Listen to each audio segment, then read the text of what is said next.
Thank you all for coming. First of all, I'd like to thank all the sponsors. Without them, this conference wouldn't be happening.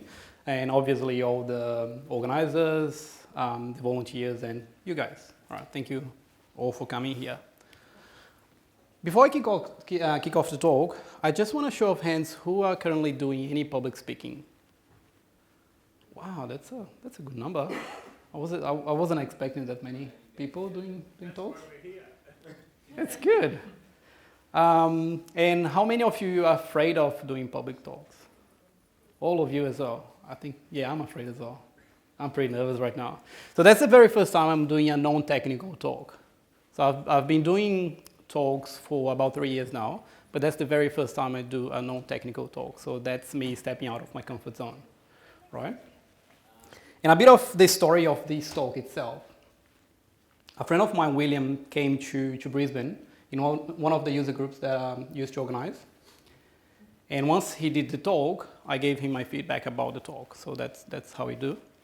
And after that, I told him, mate, you should submit your talk to all the conferences around.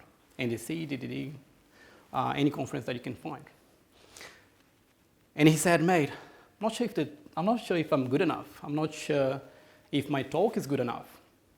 What if I get accepted? And I told him, I'm actually going to do a talk on that. What if I'm accepted to speak at a conference? What's going to happen? So that's what it is about. So I'm going to share some of my experience, my journey into public speaking, and I'm going to give you some tips and lessons I learned on the way. My name is Thiago Passos. I've been in the software industry for about 20 years now, so it's been a while. And I always work for someone, usually a consultancy, right? But about 6 months ago, I decided to quit my job, the job I had in a consultancy, and I started working for myself. So I started working remotely full-time, and I was pretty happy about that.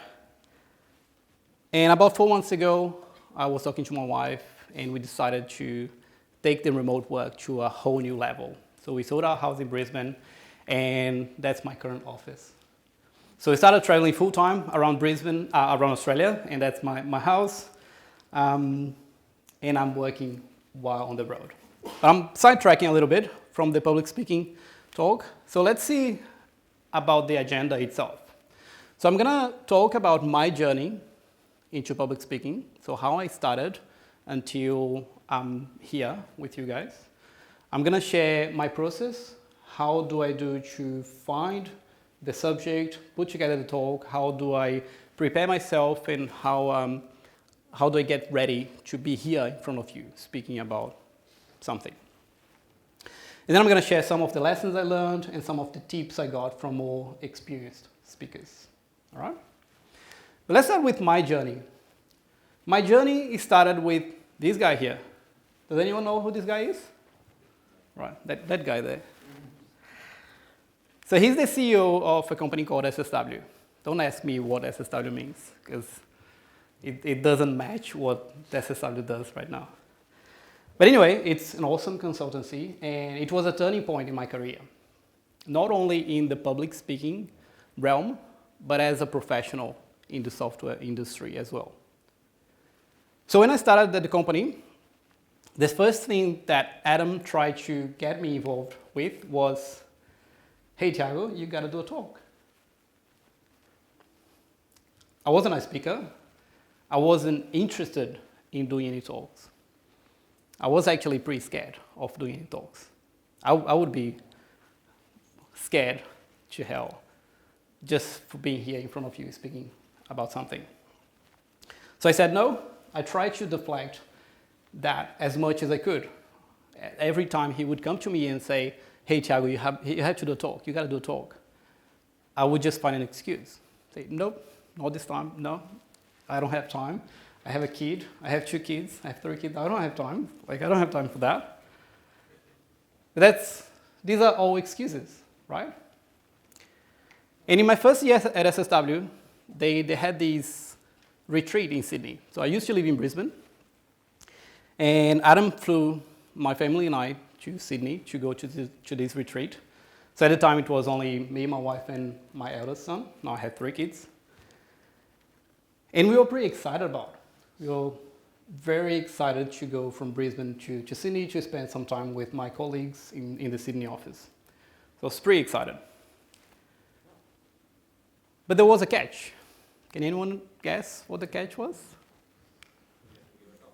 You got to do a talk. In fact, everyone going to the retreat had to do a talk. But it wasn't actually a talk. It was just a 5-minute talk. And the things that you needed to talk about was just what you did in the past year. So it was pretty much like a spring retrospective, right? So it wasn't a big deal. So I thought, yeah, that's going to be easy. So it's going to be like me with a bunch of mates playing Call of Duty. And I'm going to be comfortable with the people because I know everyone. So it's going to be easy, right? And all I need to talk about is what I learned during the year, what clients I worked for, and so on. But when I got there were about 40 people in the room. Some of them I didn't know. And I started getting nervous, right? I started getting pretty anxious. I didn't prepare anything because I thought, well, I knew what I did during the year. It's just gonna be talking about myself, so it's gonna be easy. And as my turn was approaching, I was getting more and more anxious, right? And then finally, when it was my turn, I kind of froze. I almost forgot my name. So I had 5 minutes to talk. I probably spent 30 seconds. And I didn't know where to put my head. I was so embarrassed. I was really embarrassed. And I told myself, I'm never going to do that again. I'm not going to do that again. Adam, don't try to convince me again. I'm not going to do it. That's it. But time passed, and eventually, a year after that, SSW ran the Angular Hack Day. Has anyone been to the Angular Hack Day? A few? Yeah? So it's an awesome event ran by SSW, where you have some experts doing some lightning talks in the beginning, and then you have the full day of hacking. So it's pretty cool, and it's free. Awesome. And at the time, the whole Brisbane office was pretty excited about starting in the public speaking journey, right? And everyone said, yeah, I'm going to do a talk. I'm going to do a lightning talk. It's all good. I wasn't still too sure about that. But eventually I gave up and I said, yep, that's fine. I'm going to do a talk. I know Angular fairly well. So I've been doing Angular for years now, so it's going to be fine. So this time, I wasn't going to make the same mistake I did in the retreat. I was going to prepare myself. And the first thing I started doing was researching, right? But not about Angular itself. I knew Angular. I knew how Angular worked. I knew exactly what I needed to talk about Angular. I started doing research about public speaking, okay? Because that's the part that I didn't know. That's the part that I lacked. So I found this awesome course on Pluralsight called The Art of Speaking from Scott Hanselman. So if you're interested in public speaking, you definitely should have a look at that. So you can tell how old this course is by Scott's baby face. But it's still relevant nowadays. So it's an awesome course. It's recorded live. It's a 90-minute course. And in 90 minutes, he puts together a talk on a subject that he has no idea about. And at the end, he delivers the talk in 15 minutes, a 15-minute talk. So there are some awesome tips on this course if you want to check it out. So I did my homework. I prepared myself. And the Angular Hack Day was a success, right? So it was awesome. So from there, I just went up and never stopped. Okay? In fact, I remember clearly. So when I had my annual review with Adam, we usually go for a really long walk, like 10, 20K. And we talk for hours and hours about all different subjects, usually not including work stuff. And he asked me, hey, Thiago, what's your goal for this year? As he usually does. And I told him, Adam, my personal goal is to buy a house. And I did, tick. And my professional goal is to put together this year at least 3 talks and deliver 3 times each talk. So in total, 9 deliveries in the year. And Adam said, well, you just started in your public speaking journey. Maybe you want to dial down a little bit this goal because that might not be achievable. And when he said that, I responded to him something like, yep, that's cool. That's understandable. But inside of me, I got that as a challenge accepted, right? At the end of the year, we had a retreat in Brisbane, and I did a total of 20 deliveries in that year. And that was my first year.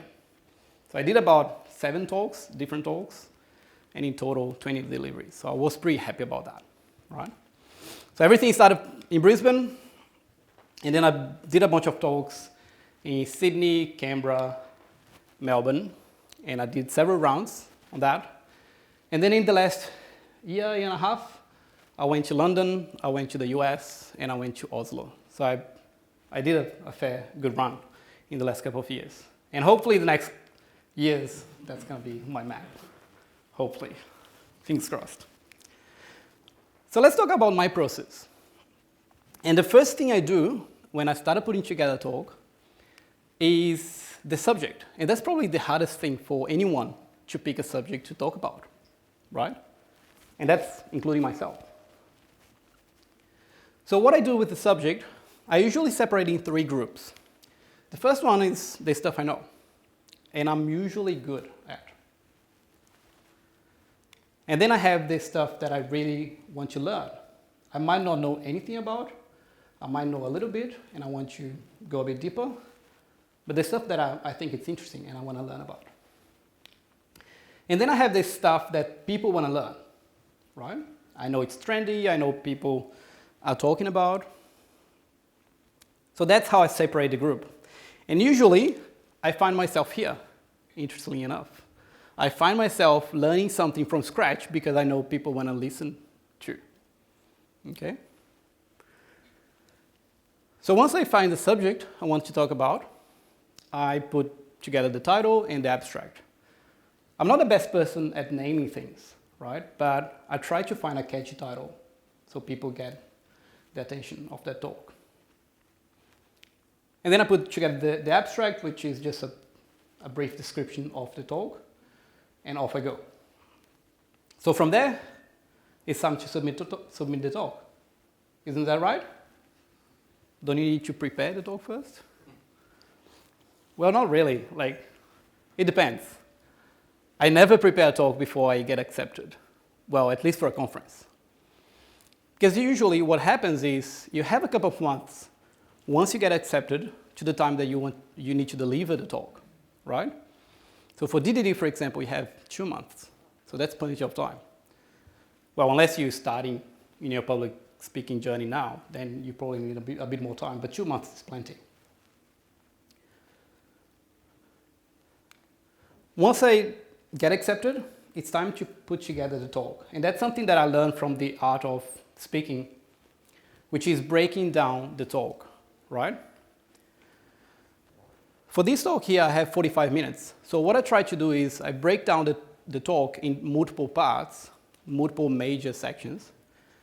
So it makes my life easier to prepare the talk, to prepare the content for each of the sections. And when I do that, it's like instead of putting together 45 to 1 hour talk, you do 10 to 15 minutes talk instead. And you're going to find that it's much easier to put together a 10 to 15 minute talk than a 1 hour talk, right? So if you do multiple of them, it's going to make your life way easier. It's also going to make it easier for you to make changes to your talk, because once you finish a section, that's it. You can prepare the section, you can rehearse the section, and then you just improve that, right? So once I finish that, I'm probably like 60% of the preparation done, right? My talk is nearly there, but I still have that 40% to go. Then I start timing my talk. So I just sit in front of the computer and try to go through the talk out and loud, speaking through the whole talk, and I start timing each of the sections. When I finish this exercise, I know exactly how long each section is going to take.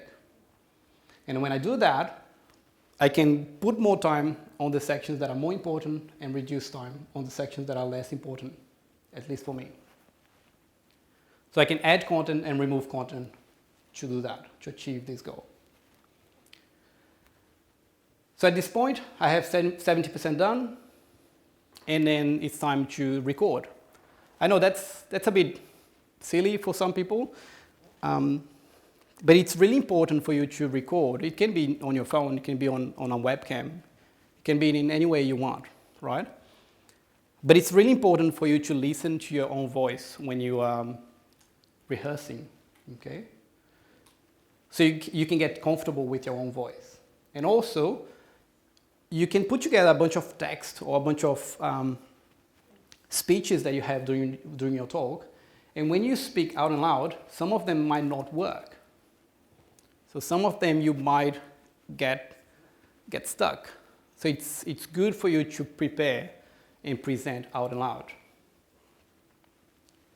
If you do have some code or screen that you want to record during this exercise, use Camtasia for that, but you can use a lot of tools for that as well. Once I finish that, I'm pretty much done. I can go to a conference and I'm fairly happy. But this step is probably the most important step for me. And that's the takeaway that you should get home, which is the test run. So once I have 80% of my prep done, I go and I try to present to a group of people that I'm comfortable with, all right? It can be my colleagues, it can be my family, it can be, well, my wife, if she has time for that. And what I'm gonna ask from them is to take some notes on stuff that I need to improve, right? It can be anything.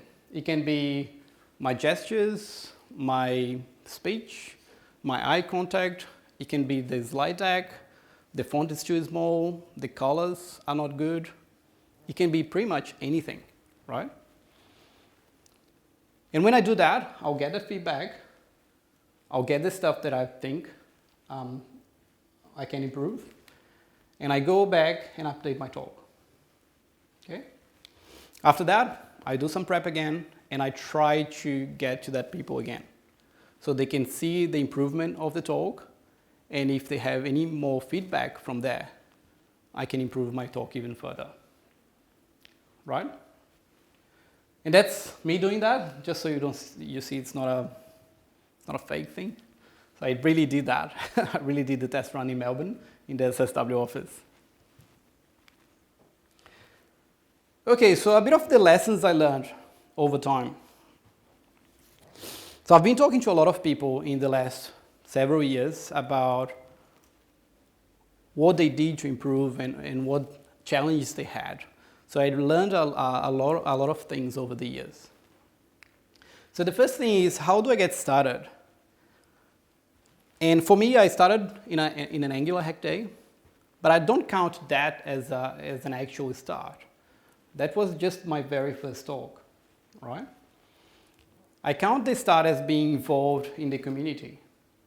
So if you're not right now going to a user group, to attend the user groups and meetups and all these sort of things, you should get started, right? Go to meetups, go to user groups, get familiar with people, and as soon as you're comfortable with that group, just raise your hand, step up and say, yeah, I want to do a talk, okay? That's how you get started. Don't need to be an expert to present on something. And that was the thing that held me back for so long. Because I thought, well, I can't speak on something that I'm not an expert. I really need to be an expert. But that's not true. So you saw from Scott Hanselman's course that I just showed you that he put together a talk on a subject that he has nothing to do about. He doesn't know anything about. But you would say, well, Scott is a professional speaker. And that's right. He's a professional speaker, so he can do that. But it's all about setting yourself in the stage here. So if you come here saying, I'm really excited about sharing this thing that I'm learning, then you don't need to be an expert, right? It's just about setting expectations. So if you come here saying, I'm the one, well, you're just setting yourself for failure. Okay, so if you're here to share what you've been learning, that's all you need. It's okay not to know everything. And it's all about the imposter syndrome, and that's a real thing, right? But again, it's all about how you set yourself here. So you don't need to be an expert, right? Don't set yourself as an expert unless you are really the one who built the technology. Otherwise, we're all learning all the time. And the key thing about the imposter syndrome is, what if someone asks you a question that you don't know? And that happens all the time, right? I don't know everything. You definitely don't know everything. We're all learning, okay? But there are techniques to either avoid the questions or deflect the questions that you can use. But before I share with you the techniques, one of the things that you should do all the time, and it might sound silly, is repeat the question. You've probably seen that quite a lot, where someone asks you a question, and the audience is not that big, and then the speaker goes and repeats the question, right? And that's important for 2 reasons, or potentially 3. The first one, when you're repeating the question, you have time to think about the question, and you have time to think about the answer, and then as soon as you finish repeating, you can answer. The second thing is, if your session is being recorded, if you don't repeat the question, it's not going to go in the recording. So people watching that later won't get the question. But one of the things that you can do to deflect or avoid the question is when you're repeating the question.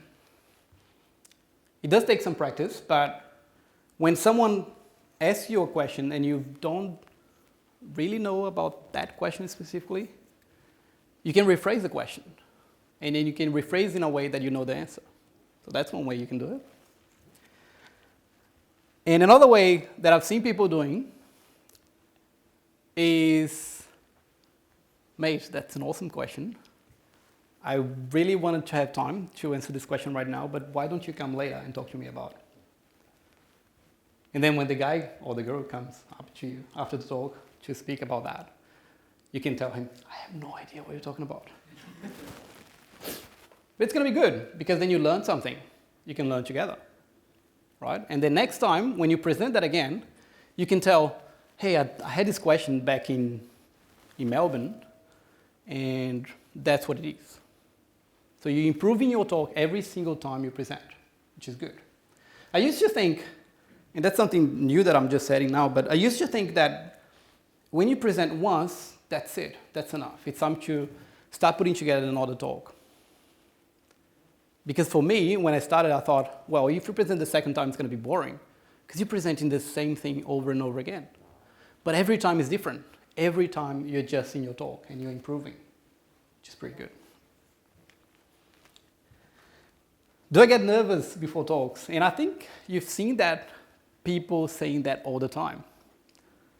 And I get nervous every single time, every time. And for me, it usually happens half an hour before the talk. Before that, I'm fine, like I'm all cool, I'm drinking my coffee, eating my food, it's all good. But when the half an hour ticks off, I start getting anxious, I start getting nervous. But the thing is, I prepared so much I put so much effort. And when I get on stage and the clock ticks off, I know exactly what to say. And that nervous feeling goes away because I'm just going with the flow. So let's see some of the advices that I got from more experienced speakers. So the first one, rehearse twice as much as you think it's enough. That's interesting because you might think, well, I'm going to rehearse 20 times. Well, 40 times is way too much. Just do it. You're going to thank me later. Just rehearse as much as you think it's way too much, because when the time comes, you're going to remember everything. You don't even need to put down any notes if you don't want to. As long as you rehearse as many times as you think it's way too much, right? When you get here, one thing is going to bring another. It's like, do you guys have kids here? Does anyone have kids? Do you guys know that Baby Shark song? It's like the song that when you sing the first time, it just gets stuck in your head and then you don't forget. And you go to bed thinking about that and you never forget that. So it's the same thing with the talk. When I'm preparing for a talk, I go through the talk so many times that sometimes when I go to bed, when I lay my head in the pillow, I'm actually going through the talk and I'm like, that's bloody annoying. Like, go away. I want to sleep. But it does happen, right? But when I come here, I thank myself for that because I'm probably not going to forget anything. And if I do, that's fine as well. You don't know exactly what I'm going to talk about, so if I forget, that's good. Again, do test runs with your friends, and that's the takeaway. Really do that. So find yourself a group of people that are willing to go through the same path that you want, which is the public speaking journey, and then present to each other your talk. And as you do that, you're going to improve your talk every single time. And you're all going to grow together, which is pretty cool. So I did that in the Brisbane office, and we're all doing public speaking like everywhere. So we've been traveling around doing public speaking, which is pretty good. Again, it's okay to be nervous. I can't emphasize that more. But one thing that you have to do is go to the toilet before you go on stage, right? And that's something that I do all the time. Don't forget that. Don't be that guy here that goes on the stage and then you want to go to the toilet. And then you spend the rest of your talk thinking, oh God, I should have gone to the toilet. Oh, far out. Yeah, you should definitely go to the toilet before. And one of the big advices that I have for most of the first-time speakers is this one. Breathe. Pause. Take your time. And it's interesting because when you're here on stage, when you pause for 5 seconds, it feels to you that you're taking 5 minutes. Because the time things to go way quicker, right? So pause. It's okay. It's okay to pause. 5 seconds, just 5 seconds. It's all right to pause. And when you hear, you think, well, I'm the speaker. I'm expected to be speaking all the time. You don't. It's all right to pause. It's all right to breathe.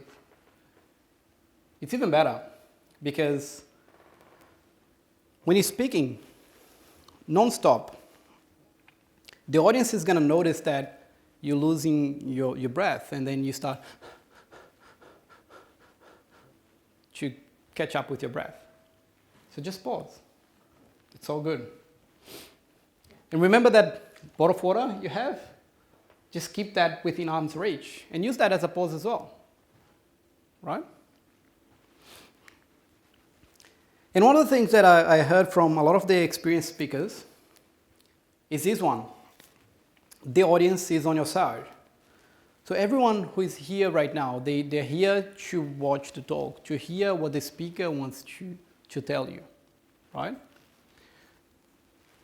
And for a lot of the first-time speakers, they think, all right, the audience wants me to fail. The audience wants to see the code breaking. The audience wants to see me like just not doing a good job.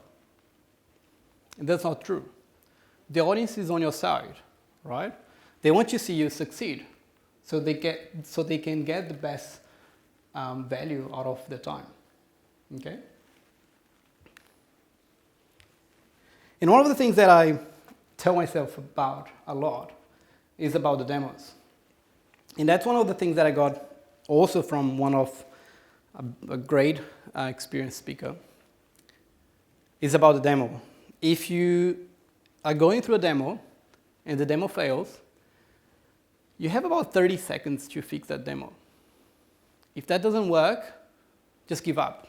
Just blame the demo gods and keep going, right? Don't try to spend like 5 minutes in front of the audience trying to fix something, because at that mindset, you're not going to be able to. Just keep going. Which brings me to the next one. Live demos will go wrong. Always have a plan B. I used to love live demos. I really did. And one time, last year, in this room here, I was doing an Azure demo, and I couldn't get internet at all. So you know what? I lost like 10 minutes of my talk. And I didn't have a plan B, right? So that's a failure. But also, it was a learning experience for me, because I'm never gonna do that again, right? In fact, I stopped doing live demos altogether, unless it's something like JavaScript related that works everything locally. But if it has anything to do with the internet, or if I need to build anything, or if I need to run anything that takes more than 5 seconds, I don't do a live demo. An interesting story about that, I went to, in Brisbane, I did a talk on Cosmos DB. And as I was doing the talk, after the talk, one of my colleagues came to me and said, "Mate, that demo was awesome. How did you do all the zoom in and zoom out? It was so smooth." And I looked at him and said, "You're joking me, right? You're really kidding me, right?" He said, "No, it's awesome. I want to know that tool. I want to know how you zoom in and out." I was, "Seriously, mate? That was a recording." He said, "Oh my God, I didn't notice that." Because I recorded the whole thing. It was a short clip, and as I went through the demo, I just pretended that I was in the keyboard typing the letters, right? But it worked pretty well. And then the other time that happened with the same demo, I was in the US, and I was giving the talk, and a guy came to me and said, "You're not from here, are you?" And I said, "Well, no, I'm from Brazil, but I live in Australia." And he said, I noticed that. I noticed the time was wrong in your demo." And I thought, well, I'm not going to spill it. I just left like that. Like, that's all right. But yeah, always have a plan B, because it's going to go wrong. It's going to go wrong. So have a plan B, right? And one of the things that I learned over time was this one: find an orders. And what's that? When I started my public speaking journey, I would spend way too much time looking either to my computer or to the screen projection, because I wanted to know what's coming next and my notes. And it's funny, like you end up focusing so much in the screen that you forget about the audience. And then as I went through and as I was getting more experience, a friend came to me and said, "Thiago, remember that white wall at the back there? Just look at that. Just stare at that wall all the time, and that's fine. Like, people are going to think that you're looking at the audience." Which was good. Like, it was better than it was before, than looking to the computer. But then I got this one, which is way better, right? When you're presenting, you're going to find the nodders in the audience. These are the people who are following your talk, right?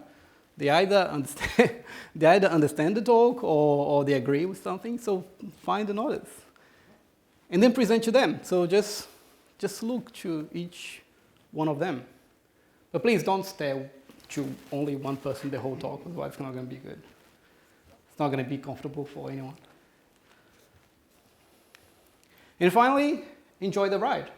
It's awesome. Public speaking is amazing. You learn so much over time. You learn so much. For me, that's the best way to learn a new technology, a new skill. That's awesome. And now you were accepted to speak at a conference. Now what? You got it. Own it. You're awesome. Thank you.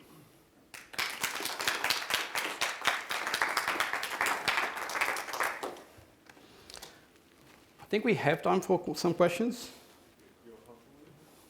Happy to. If I don't know the answer, you know what I'm going to do. You have any questions for Thiago? Before you give the talk, what kind of requests do you have for the venue to have ready for you to make sure you can do what you need to do? In terms of software that you need to run, or in terms of computers, or you bring your laptop, or the audio? I've never had any. Thank you, Adam. What sort of requests you get from the venues when you go and present in a conference? I've never had any big request from any of the venues. So you usually bring your laptop most of the time because that's what you work with. So it's the device that you're most comfortable with. But usually you need HMI. So if you have a Mac, always bring the adapters because that's going to be a problem every time. And if you don't want this sort of stuff, like Clicker, just to go through. But yeah, not major requests. You come in a few minutes before the talk and then you test all the equipments and you're good to go. Usually you need to set your resolution if you have a really high resolution in your laptop. Usually you put your full HD and you're good to go. You mentioned at the beginning that in order to find a top topic, you find the stuff that people want to learn. So how do you do that? All right. So when I find a subject, I try to find things that people want to learn. I've been in the community a fair bit, right? So I go to user groups a fair bit. I used to run 2 user groups, one in Brisbane and one in the Gold Coast, and up until 6 months ago, until I decided to travel around Australia. And I see people talking about, right? So I see what people are talking about, what subjects or what areas people talk the most. And then I get these areas that I think people want to learn. But you can always find things like that on Google, like what people are most interested about and things like that. Yes, Adam? Do you want to talk about how we do a retrospective after, and we'll do one after this, etc.? Yeah, if I want to talk about the retrospective. Yeah, so at SSW, that was the one thing that's the retrospective about the talk, right? Okay. So that's one of the things that I learned at SSW and I really love, which is the test run or the test plays. So we do a test run with a bunch of people in the office. And after that, each one of the people in the audience, well, a group of 3-4 people, they come in, they say the bad and the good about the talk.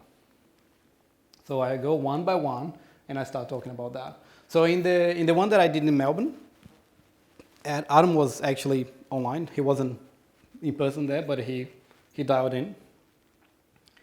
So he had a bunch of feedback, like how to improve the slides or my speech. Some of my words were not coming out correctly because of my Brazilian accent and things like that, right? So once I have that, I can bring back to the whiteboard or to my own computer and I can start improving my talk.